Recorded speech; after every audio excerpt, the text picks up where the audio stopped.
This is the Airtight Bridge. It's on the National Historic List of places. Lots of graffiti.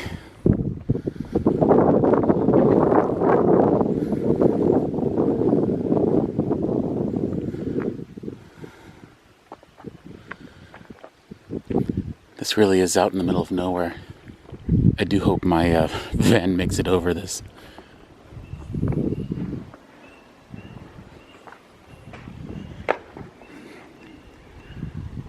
Pretty out here.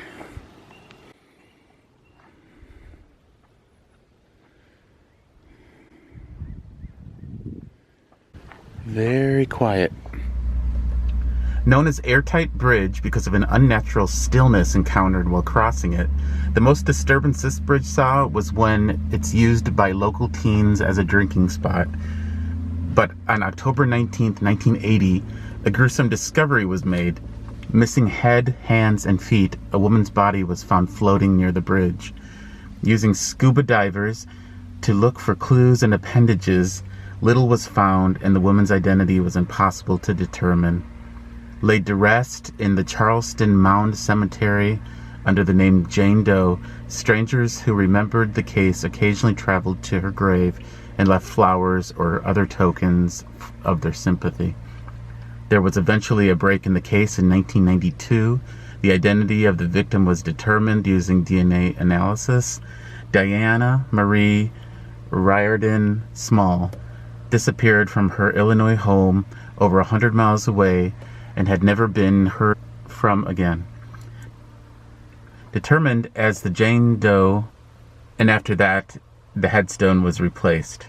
An update from 2017. According to a press release from the Coles County Sheriff's Office, Thomas A. Small, 70, the husband of the victim, was arrested in connection with the murder of his wife on March 2nd, 2017. It is believed that Mr. Small confessed to the murder after being questioned again more recently. Kinda dark. Sorry, guys. But interesting, nonetheless. Okay, here we go, guys. Saying a little prayer.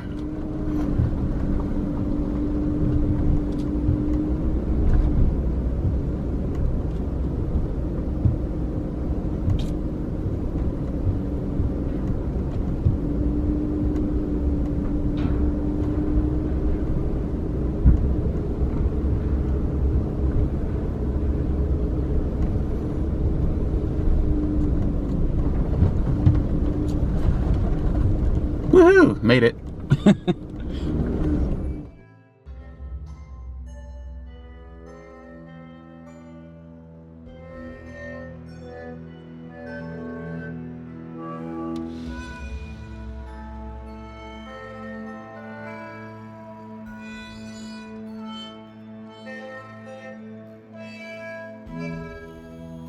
The St. Omer Cemetery Witch Grave.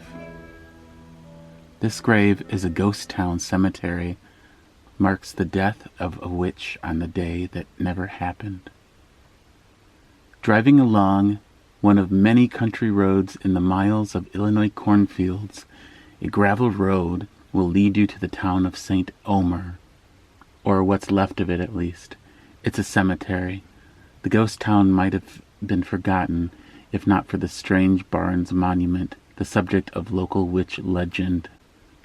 The Barnes gravestone is a ball atop of a pyre, while many of the other graves in the cemetery are oriented east to west. This one curiously faces north and south. 4 people are buried there. Marcus Burns, his parents, Granville and Sarah, and his wife Caroline, whose stated date of death could never have happened, February 31st, 1882. The prevailing lore is that Caroline Barnes was a witch, or at least was accused of being one. She was hanged, or depending on who you ask, burned or even buried alive for her magical crimes. The sphere atop of her tombstone is actually a crystal ball, which is said to to glow on moonless nights. The impossible date is actually a preventative measure. The witch would rise again on her death date, but if her death date never came, she wouldn't reappear. People also claim that the film photographs of Barnes' grave won't develop, though digital seems to have no problem, and that secret rituals are carried out there in the dead of night. The last claim may have some credence to it, given that the ball has repeatedly been found with melted white candle wax on top of it. In reality, there are few facts to back up the accusations of witchery. Local lore seems to have sprung out of the weird anomalies surrounding the tombstone. There is, however, some tragic history surrounding the Barnes family. Marcus Barnes died in a sawmill accident in 1881 and was buried with his parents. Just 2 months later, Caroline would die of pneumonia at age 23. Her actual death date was either the 26th or the 28th of February. February 31st was likely just a typo, too expensive to fix. Not to mention that there were no one left in the Barnes family to mend the error. In fact, there wasn't even anyone in town. The town of St. Omer only held about 40 to 50 families, a post office, a blacksmith's, and a general store. By the time the Barnes family had died off, the town had done the same. Now, fittingly, all that remains of St. Omer is the cemetery. Aside from the mysterious monument, the remote and serene cemetery has many other grave markers worth pursuing. It's a brief walk through history that Caroline Barnes is somewhat responsible for keeping alive. Wow, this video is really turning out to be kind of creepy and dark. It's not what I planned, but just sort of turned out that way. Although I've always been intrigued by cemeteries and creepy things like that. So what do you think? Should I spend the night here? It's so quiet. I bet you I could get a good night's sleep. Although I'm already a little creeped out by reading that story, so I don't think it's a good idea. Let's get out of here. So, to lighten this video up a little bit, our next stop is something kind of fun. You like hamburgers?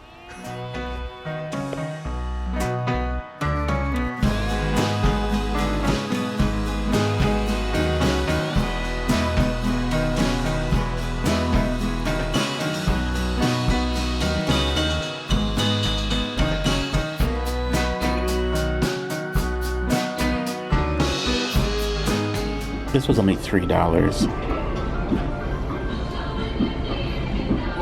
It's not huge, but it smells really good. Fresh. So I had to order food, even though I'm trying to be good. I'm trying to eat right again. Been putting on some Midwest pounds pretty quickly. But I had to try it. The hamburger was only, I don't know, $1.64 or something, and the French fries were $1.40. The whole thing was $3.40, I think. So it's not much has changed about this place since the 1950s. I'm sure the price has gone up a little bit, but not that much. And I mean that in the best possible way, as far as it not changing since the 1950s. So what's the deal with this little burger shop called Burger King? It's not part of the giant multinational chain that we all know. It started in the 1950s, I believe. It was purchased by a family, and originally it was called Frigid Queen, which that's a funny name. Frigid Queen, kind of like Dairy Queen, I suppose. Yeah, and it was an ice cream shop, and it was purchased by this family, and they decided to add hamburgers and French fries, and they changed the name from Frigid Queen to Burger King.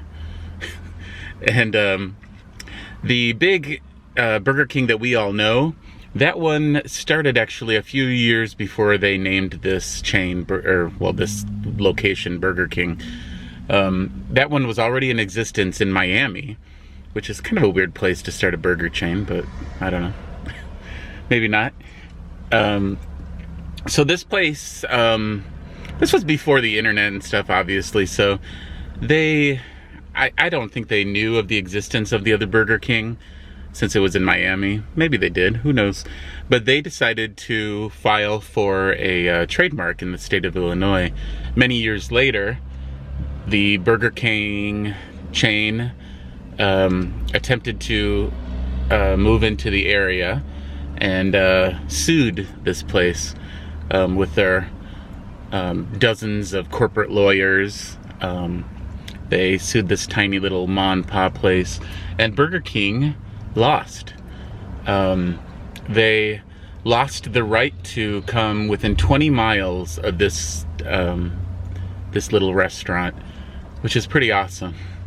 And to this day, is still not a regular Burger King restaurant within 20 miles of this Burger King, this tiny little Burger King. It's kind of cool. If you put it in the GPS, you look for Burger King other than this, it comes up 23 miles away from here. So, yeah. If you're ever in Mattoon, Illinois, check out the original Illinois Burger King.